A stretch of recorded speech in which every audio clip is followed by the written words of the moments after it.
రోజు రోజుకు షర్మిల జగన్ మీద తన అటాక్ని పెంచుతూ ఉన్నారు.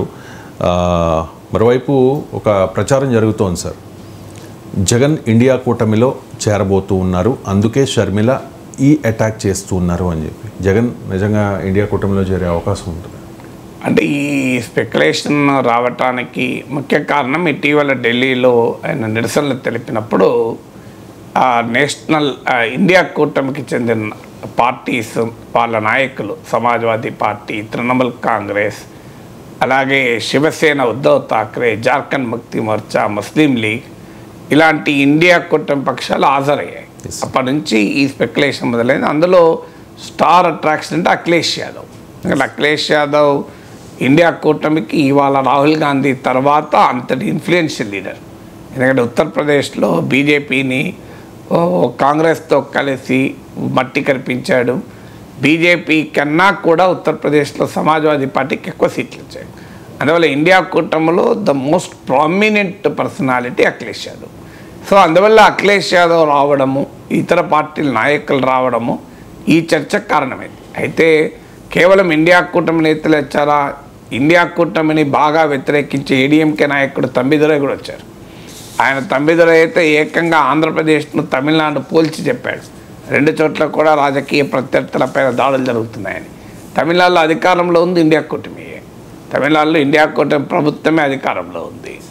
ఇక మీరు కాంగ్రెస్ నాయకులు ఎవరు హాజరు కాలేదు, వామపక్ష నేతలు హాజరు కాలేదు. వామపక్ష నేతలైతే ఎన్డీఏ కూటమికి అత్యంత ప్రధాన ప్రత్యర్థులు ఎవరైనా ఉన్నారు బీజేపీకి అంటే అది వామపక్షాలే. సో అందువల్ల వామపక్షాలకు కూడా హాజరు కాలేదు. అందులో రెండు వామపక్ష పార్టీలకు అగ్రనాయకులు తెలుగువారు, ఆంధ్రప్రదేశ్కు చెందినవారే. సీతారాం యేచూరి సిపిఎం ప్రధాన కార్యదర్శి, నారాయణ సిపిఐ అఖిల భారత కార్యదర్శి. సో ఇద్దరు కూడా తెలుగువారు. సో అందువల్ల వారికి ఆంధ్రప్రదేశ్ పాలిటిక్స్తో ఉన్న ప్రాక్సిమిటీ కూడా, కానీ వాళ్ళెవరూ హాజరు కాలేదు. అందువల్ల ఇండియా కూటమి ఒక నిర్ణయం తీసుకొని ఒక విధానపరమైన స్టాండ్ తీసుకొని జగన్ నిరసనలకు హాజరయ్యారని నేను అనుకోను. సో ఇండియా కూటమి నేతలతో జగన్మోహన్ రెడ్డికి ఉన్న వ్యక్తిగత పరిచయం, ఎందుకంటే జగన్మోహన్ రెడ్డి కూడా పార్లమెంటు సభ్యుడిగా పనిచేశాడు, రాజశేఖర్ రెడ్డి కొడుకుగా ఆంధ్రప్రదేశ్ ముఖ్యమంత్రిగా ఆయన కాంటాక్ట్స్ ఆయనకు ఉంటాయి కదా. సో ఆ కాంటాక్ట్స్ వల్ల ఇది పార్ట్ పర్సనల్, పార్ట్ పొలిటికల్. అందువల్ల ప్యూర్లీ పొలిటికల్ కాదు అనటానికి ఎక్కడ ఇండియా కూటమి సమావేశమై ఇట్లా జగన్మోహన్ రెడ్డి ఆహ్వానించారు, మన ఇండియా కూటమి తరఫున వెళ్ళాలి అని కూటమిగా తీసుకున్న నిర్ణయం కాదు. అందుకే మీరు కాంగ్రెస్ కానీ, వామపక్షాలకు కానీ, ఆమ్ ఆద్మీ పార్టీ కానీ ఇలా చాలా పార్టీలు అక్కడ హాజరు కాలేదు. సో అందువల్ల ఇండియా కూటమి ఇప్పటికిప్పుడు ఏదో జగన్ను తమ కూటమిలోకి వస్తాడని భావిస్తున్నట్లు, జగన్మోహన్ రెడ్డి కూటమిలో చేరుతున్నట్లు ఊహాగానాలు కరెక్ట్ కాదు. అందులో ఇండియా కూటమికి ఇంకో ఆశ కూడా ఏముందంటే, ఒక ఏడాదికో రెండేళ్లకో నితీష్ కుమార్, చంద్రబాబు నాయుడు ఎన్డీఏ నుంచి వెళ్ళిపోతారని వాళ్ళ భావన, వాళ్ళ నమ్మకం. వాస్తవంగా రిజల్ట్స్ వచ్చిన తర్వాత కూడా ఒక ప్రయత్నం కూడా జరిగింది. మీకు ఇండియా టుడేలో రాజీవ్ సర్దేశాయ్ రిజల్ట్స్ వస్తున్నప్పుడే చెప్పాడు, ఒక senior left leader already Chandrababu నాయుడుతో మాట్లాడారు అని కూడా. తర్వాత శరద్ పవార్ కూడా చంద్రబాబు నాయుడుతో మాట్లాడారని కూడా వార్తలు వచ్చాయి. అందువల్ల ఇండియా కూటమి ఇప్పటికీ హోప్ చేసేది ఏంటంటే, సో బీహార్, ఆంధ్రప్రదేశ్లో రాజకీయాలు మారుతాయి. మోడీ ప్రభుత్వానికి వ్యతిరేకంగా ఈ జేడీయూ, టీడీపీ గతంలో బయటకు వచ్చిన సందర్భాలు ఉన్నాయి, ఇప్పుడు కూడా బయటకు వస్తాయి. ఎందుకంటే కేంద్రం ఈ రాష్ట్రాలకు యాక్చువల్గా ఎంత చేస్తుందన్నది క్వశ్చనబుల్. సో అందులో ఆంధ్రప్రదేశ్కి ఎంత చేస్తుందన్నది ఇంకా క్వశ్చనబుల్. బీహార్ కన్నా బీజేపీకి కూడా స్టేక్స్ ఉన్నాయి కనుక అక్కడ 59,000 కోట్ల కేటాయింపులు స్పెసిఫిక్గా మెన్షన్ చేశారు బడ్జెట్ స్పీచ్లో. ఆంధ్రప్రదేశ్కి వచ్చే వరకు బడ్జెట్ తరఫులో గ్రాంట్గా ₹1 ఇస్తున్నామని ఫైనాన్స్ మినిస్టర్ స్పీచ్లో లేదు. 15,000 కోట్ల అమరావతికి కూడా అది మల్టీలేటరల్ డెవలప్మెంట్ ఏజెన్సీస్ ద్వారా అరేంజ్ చేయడానికి ఫెసిలిటేట్ చేస్తామన్నారు. అందువల్ల ఇండియా కూటమి హోప్ ఏంటంటే టీడీపీకి, బీజేపీకి మధ్య డిఫరెన్సెస్ వస్తాయి అనివార్యంగా. ఎందుకంటే దేశంలో ఎక్కడైనా బీజేపీ తన మిత్రపక్షాలను కూడా దెబ్బతీసి పెరగాలని చూస్తుంది. అందుకే మీకు పంజాబ్లో శిరోమణి అకాలీదళ్ దూరమైంది, మీకు మహారాష్ట్రలో శివసేన దూరమైంది, తమిళనాడులో ఏడీఎంకే దూరమైంది, అందువల్ల బీజేపీ హిస్టరీ, కాశ్మీర్లో పీడీపీ దూరమైంది. మీరు బీజేపీ హిస్టరీ అంతా చూడండి, మిత్రపక్షాలు దూరం అవడం ఎక్కువ ఉంటాయి. సో తెలుగుదేశం ఆంధ్రప్రదేశ్లో దూరమైంది, జేడీయూ బీహార్లో దూరమైంది. సో అందువల్ల రాబోయే కాలంలో అనివార్యంగా బీజేపీకి టీడీపీకి మధ్య గ్యాప్ వస్తే అప్పుడు చంద్రబాబు నాయుడు ఇండియా కూటమిలోకి వస్తాడన్న హోప్ ఇంకా ఉంది. అందువల్ల ఇప్పటికిప్పుడు జగన్ను ఎంబ్రేస్ చేస్తారు ఇండియా కూటమిని అనుకో. అయితే political part personal, part political అని ఎందుకన్నానంటే, పొలిటికల్గా బహుశా ఇండియా కూటమి నేతలు ఇన్ఫార్మల్గానా నష్టమైతే లేదు, కొంత లైన్ ఆఫ్ కమ్యూనికేషన్ రాజకీయాల్లో ఎలా ఉంటుంది అంటే, రాజకీయాల్లోనైనా డిప్లొమసీలోనైనా ఫ్రంట్ డోర్ నుంచి కొన్ని యాక్టివిటీ జరుగుతాయి. బ్యాక్ డోర్ డిప్లొమసీ అంటారు, బ్యాక్ ఛానల్ డిప్లొమసీ. అది అఫీషియల్గా డిప్లొమసీలో కూడా ఉంటుంది. అంటే ప్రధానమంత్రులు ఇద్దరు మాట్లాడుకోవడమే కాదు, విదేశాంగ మంత్రులు అధికారులు మాట్లాడడం కాదు, కొంత ఇటు అటు రెండు దేశాలకు పరిచయం ఉన్నవారు ఈ బ్యాక్ ఛానల్ డిప్లొమసీ చేస్తారు. రాజకీయాల్లో కూడా ఈ బ్యాక్ ఛానల్ డిప్లొమసీ ఉంటుంది. అంటే ముందుగా బహిరంగంగా జరగకపోయినా బ్యాక్ ఛానల్ డిప్లొమసీలు, బ్యాక్ ఛానల్ ఉంటుంది. అందువల్ల బహుశా ఇండియా కూటమి నేతలు కూడా రాజకీయాల్లో ఏ పరిస్థితులు ఎలా వస్తాయో తెలియదు కనుక ఓ లైన్ ఆఫ్ కమ్యూనికేషన్ జగన్తో పెట్టుకుంటే నష్టం లేదు. రేపు ఇండియా కూటమి నిజంగానే జగన్ ఆహ్వానించదలుచుకుంటే ఇదే అఖిలేష్ యాదవ్ జగన్తో మాట్లాడడానికి అవకాశం ఉంటుంది. అందువల్ల కమ్యూనికేషన్ లైన్స్ ఓపెన్ పెట్టుకుంటారు పాలిటిక్స్లో. సో అది ఒక ఉద్దేశం కూడా అయ్యి ఉండొచ్చు. అది అఫీషియల్గా ఇండియా కూటమి నిర్ణయం తీసుకొని వెళ్ళకపోయినా తర్వాత ఆ ధర్నాలో పాల్గొన్న ఏ ప్రాంతీయ పార్టీ నాయకులకు కూడా ఆంధ్రప్రదేశ్లో పొలిటికల్ స్టేక్స్ లేవు. ఇప్పుడు సమాజ్వాదీ పార్టీ, ఉద్ధవ్ ఠాక్రే శివసేన, తృణమూల్ కాంగ్రెస్, అలాగే ముస్లిం లీగ్, జార్ఖండ్ ముక్తి మోర్చా, వీళ్ళెవరికి కూడా ఆంధ్రప్రదేశ్లో పాలిటిక్స్ లేవు, ఆంధ్రప్రదేశ్లో పొలిటికల్ స్టేక్స్ లేవు. కాంగ్రెస్ పార్టీకి 1% 2% ఆంధ్రప్రదేశ్లో రాజకీయం ఉంది. అందువల్ల వారు అందుకే అంత తొందరగా డిసైడ్ కాలేదు. లెఫ్ట్ పార్టీస్కి ఆంధ్రప్రదేశ్లో 1% 2% ఓటింగ్ ఉంది, రాజకీయం ఉంది. అందువల్ల వాళ్ళు రియాక్ట్ కాలేదు మీరు గమనిస్తే. సో అందువల్ల బీఆర్ఎస్, జగన్మోహన్ రెడ్డికి వాస్తవంగా కేసీఆర్తో సన్నిహిత సంబంధాలు ఉన్నాయి. అయినా తెలంగాణలో రాజకీయాలపైన ప్రభావం ఉండే అవకాశం ఉంటుంది కనుక బీఆర్ఎస్ రాలేదు. వాస్తవంగా బీఆర్ఎస్ పోవాలి, ఎందుకంటే రేవంత్ రెడ్డికి చంద్రబాబు నాయుడుకు ఉన్న సాన్నిహిత్యం మనకు తెలుసు. రేవంత్ రెడ్డి షర్మిల ద్వారా తనను అటాక్ చేయిస్తున్నాడని జగనే వ్యాఖ్యానించారు. కేసీఆర్ రేవంత్కు వ్యతిరేకంగా ఉన్నాడు, కేసీఆర్కు జగన్కు సన్నిహిత సంబంధాలు ఉన్నాయి. ఈ కాంటెక్స్ట్ అంతా చూస్తే బీఆర్ఎస్ వెళ్ళాలి, మరి బీఆర్ఎస్ వెళ్ళలేదు. ఎందుకంటే అక్కడ తెలంగాణ రాజకీయాలపై కూడా అది ప్రభావం ఉంటుంది. అందువల్ల ఆంధ్రప్రదేశ్ రాజకీయాలతో సంబంధం లేని ఇండియా కూటమి పక్షాలు మాత్రమే ఢిల్లీలో హాజరయ్యాయి. సో అందువల్ల లైన్ ఆఫ్ కమ్యూనికేషన్ పెట్టుకోవటానికి బహుశా ఇండియా కూటమి ఈ అకేషన్ ఉపయోగించుకోవచ్చు. జగన్మోహన్ రెడ్డికి కూడా ఏంటి, రేపు కూటమిలో చేరడా సంబంధం లేదు, తనకు కూడా దేశంలో మిత్రులు ఉన్నారు అని. ఎందుకంటే చంద్రబాబు నాయుడు ఎన్డీఏలో ఉన్నాడు కనుక ఎన్డీఏతో పడని పార్టీలతో కమ్యూనికేట్ చేస్తే రెస్పాన్స్ ఉంటుందని బహుశా జగన్ అనుకోవచ్చు. ఎందుకంటే ఈ వచ్చిన పార్టీలన్నిటికీ కామనాలిటీ ఏంటంటే వాటికి ఆంధ్రప్రదేశ్లో పొలిటికల్ స్టేక్స్ లేవు, అదే సమయంలో వాళ్ళు బీజేపీకి వ్యతిరేకం. సో అందువల్ల ఇప్పుడు సమాజ్వాదీ పార్టీ, తృణమూల్ కాంగ్రెస్కు ఆయా రాష్ట్రాల్లో బీజేపీ ప్రధాన ప్రత్యర్థి, జార్ఖండ్ ముక్తి మోర్చాకు. సో ముస్లిం లీగ్ ఎలాగో బీజేపీని వ్యతిరేకిస్తుంది. అలాగే మీకు బీజేపీ తమకు ప్రత్యర్థిగా ఉన్న రాజకీయ నాయకులు మాత్రమే ఇక్కడికి వచ్చారు. అందువల్ల ఎందుకంటే ఇది బీజేపీ కూడా టీడీపీతో కలిసింది కనుక ఎన్డీఏను వ్యతిరేకించే పక్షాలు కనుక వచ్చాయి. అందువల్ల మీకు నాన్ ఇండియా కూటమి పక్షమైన బీఆర్ఎస్ రాలేదు, శిరోమణి అకాలీదళ్ రాలేదు, బిజు జనతాదళ్ రాలేదు. అందువల్ల ఇవి రావడం అనేది క్లియర్గా అటు ఇండియా కూటమి నుంచి బహుశా ఒక లైన్ ఆఫ్ కమ్యూనికేషన్. జగన్మోహన్ రెడ్డికి కూడా తనకు దేశంలో ఏకాకి కాదు, తనకు కూడా సమర్థించేవారు ఉన్నారు అనేది ఆయన ఎస్టాబ్లిష్ చేసుకోవడానికి వీళ్ళు ఇన్వైట్ చేశారు. దాంతోపాటు బీజేపీకి కూడా ఒక సంకేతం పంపడం, అవసరం వస్తే నాకు కూడా ఆప్షన్స్ ఉన్నాయి, నేను ఇలాగే ఉండాలని లేదు. ఇప్పుడు ఎన్డీఏకు ఇష్యూ బేస్ సపోర్ట్ ఇస్తున్నారు. ఇష్యూ బేస్ సపోర్ట్ అంటే అది పేరుకే, అన్ని రకాల సపోర్టు బీజేపీకి ఇస్తున్నారు. సో బీజేపీకి మీరే కాదు నాకు ఆప్షన్, నాకు కూడా ఇంకో ఆప్షన్ ఉంది, నాకు ఇండియా కూటమి ఉంది అన్న సంకేతాన్ని కూడా బీజేపీకి అంటే రేపు జగన్మోహన్ రెడ్డి ఇండియా కూటమి వైపు వెళ్లకుండా చూడాలి అంటే ఆయన ఆ వైపు పైన ఒత్తిడి పెరగకూడదు, ఒత్తిడి తగ్గించాలని బీజేపీ ఏమైనా అనుకునే అవకాశం ఉంటుంది. అందువల్ల ఒక రకంగా బీజేపీకి కూడా సంకేతం పంపించారు. నార్మల్గా అయితే జగన్ ఇండియా కూటమిలో చేరాలి. ఎందుకు చేరాలి అంటే ఆంధ్రప్రదేశ్లో ఎన్డీఏ అధికారంలో ఉంది. ఇండియా కూటమి పార్టీలు ఏవి లేవు ఇక్కడ. కాంగ్రెస్ కానీ వామపక్షాలు కానీ బలహీనంగా ఉన్నాయి.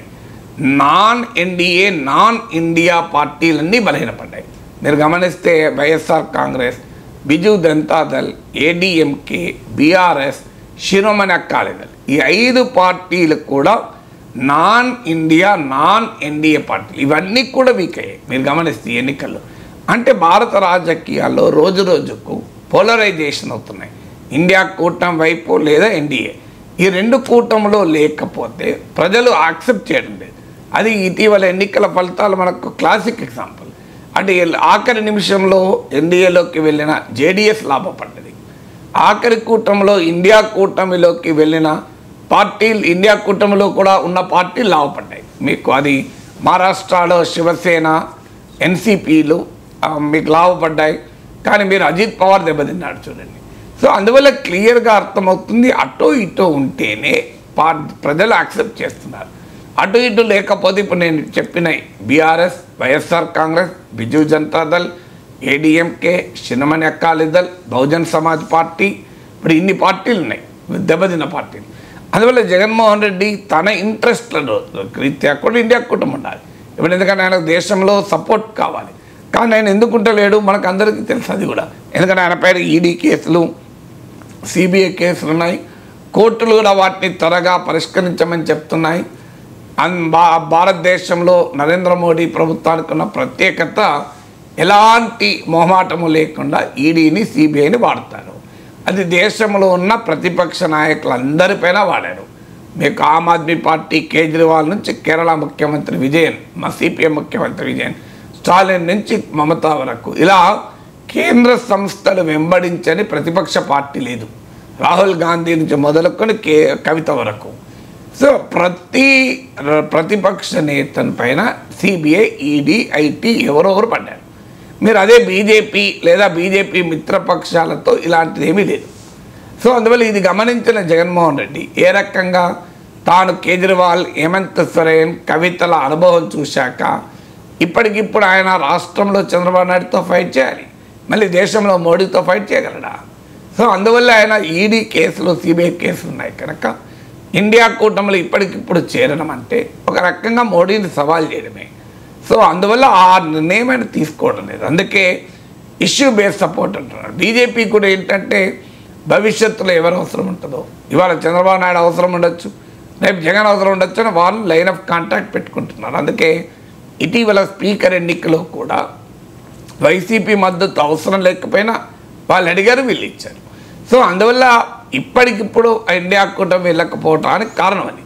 కానీ రేపు వెళ్ళడా ఇండియా కూటమికి అంటే రాజకీయాల్లో ఏది శాశ్వతం ఉండదు. రేపు ఎలాగో అరెస్ట్ చేయబోతున్నారు అనుకోండి, అరెస్ట్ అనేది ఇన్ఎవిటేబుల్ అనుకోండి. సో అప్పుడు ఏం చేయాలి? తన కనీసం సపోర్ట్ అని ఉండాలి కదా. సో అప్పుడు ఇండియా కూటమి వైపు వెళ్ళినా ఆశ్చర్యపడాల్సిందే. ఎందుకంటే రాజకీయాల్లో ఏది పర్మనెంట్గా ఉండవు. సో అందులో ప్రాంతీయ పార్టీలు ఈ కూటమి ఆ కూటమిలో ఎప్పుడు ఎక్కడైనా ఉండవచ్చు. ఇది చరిత్ర చెప్పిన సత్యం. భారతదేశంలో ఒక ఆర్జేడీ మినహా మొత్తం ప్రాంతీయ పార్టీలు ఏవైనా తీసుకోండి, అటు ఎన్డీఏ వైపు, ఇటు ఇండియా కూటమి వైపు, అటు ఎన్డీఏ వైపు, ఇటు యూపీఏ వైపు ఏదో ఒక సమయంలో గ్రావిటేట్ అయిన పార్టీలు కనీసం అంటే ఆ కూటమిలో చేరకపోయినా సన్నిహితం కావడం, మళ్ళీ మారుతుంటారు. ఇప్పుడు బిజు జనతాదళ్ రాష్ట్రంలో ఓడిపోయేంత వరకు బీజేపీకి అనుకూలంగా జాతీయ రాజకీయాలు ఉన్నది. రాష్ట్రంలో తమ ప్రభుత్వం ఓడిపోయాక ఇప్పుడు ప్రతిపక్ష అవతారం ఎత్తింది. బీఆర్ఎస్ మొదటి టర్మ్లో బీజేపీతో క్లోజ్గా ఉంది జాతీయ నాయకత్వం. రెండో టర్మ్లో తమకే ప్రమాదం వచ్చేది కనుక వ్యతిరేకించారు. చంద్రబాబు నాయుడు ఎన్నిసార్లు మారాడో మనకు చెప్పాల్సిన అవసరం లేదు. అందువల్ల రాజకీయాల్లో శాశ్వతంగా ప్రాంతీయ పార్టీలు అసలే ఉండవు, ఎందుకంటే వాటికి ఏమీ సైద్ధాంతిక భూమిక లేదు. అందువల్ల జగన్మోహన్ రెడ్డి ఇండియా కూటమి వైపు రాడు ఎట్టి పరిస్థితుల్లో అనే గ్యారంటీ ఎవరు ఇవ్వలేరు. ఎందుకంటే మనిషికి తన అవసరాలు తనకు ఉంటాయి కదా. కానీ ఇప్పుడైతే ఈడీ, సిబిఐ కేసులు ఉండడం ఒక ప్రమాదం.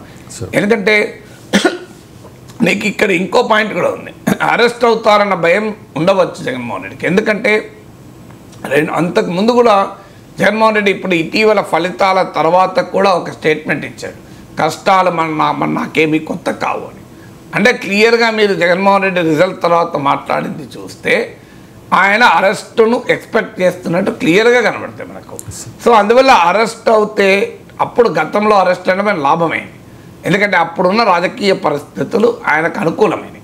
ఎందుకంటే కాంగ్రెస్ పార్టీ అప్పటికే సెకండ్ టర్మ్లో ఉంది, కాంగ్రెస్ పార్టీ పట్ల ప్రజా వ్యతిరేకత తీవ్ర స్థాయిలో ఉంది, తెలుగుదేశం పట్ల అనుకూలత రాలేదు, తెలంగాణ ఉద్యమ ప్రభావం వల్ల కాంగ్రెస్ టీడీపీలు ఇబ్బంది పడుతున్నాయి, రాజశేఖర్ రెడ్డి అకాల మరణం వల్ల పెద్ద ఎత్తున జగన్మోహన్ రెడ్డి పట్ల సానుభూతి ఉన్నది.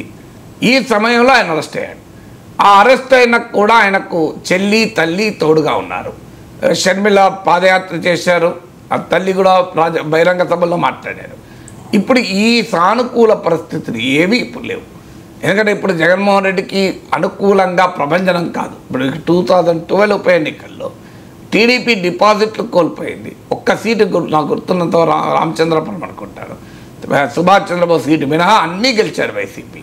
ఆయన జగన్మోహన్ రెడ్డితో బయటికి వచ్చిన ఎమ్మెల్యేలు మళ్ళీ పోటీ చేస్తే భారీ మెజార్టీలతో గెలిచారు. కానీ 2012 పరిస్థితి పుష్కర కాలం దాటితే 2024లో ఇవాళ జగన్మోహన్ రెడ్డి తన ఎమ్మెల్యేలను కాపాడుకోవడమే కష్టం, సో ఎంపీలను కాపాడుకోవడమే కష్టం. సో ఎవరు ఎటువైపు పోతారు? ఇప్పుడు ఉదాహరణకు జగన్మోహన్ రెడ్డి ఇండియా కూటమికి వెళ్తానని నిర్ణయం తీసుకుంటే ఆయన రాజ్యసభ సభ్యులు ఆయనతో ఉంటారన్న గ్యారెంటీ లేదు, ఆయన లోక్సభ సభ్యులు ఆయనతో ఉంటారన్న గ్యారెంటీ లేదు. వాళ్ళు జిందాబాద్ మోడీ అనొచ్చు. సో అందువల్ల మీకు చంద్రబాబు నాయుడు ప్రతిపక్షంలో ఉండగానే ఆయన పార్టీ 4 ఎంపీలు వెళ్ళిపోలేదా బీజేపీకి? అందువల్ల చంద్రబాబు నాయుడుకే జరిగింది కదా ఈ అనుభవం, జగన్మోహన్ రెడ్డి జరగదా? సో అందువల్ల జగన్మోహన్ రెడ్డికి ఇవన్నీ తెలియంది కాదు.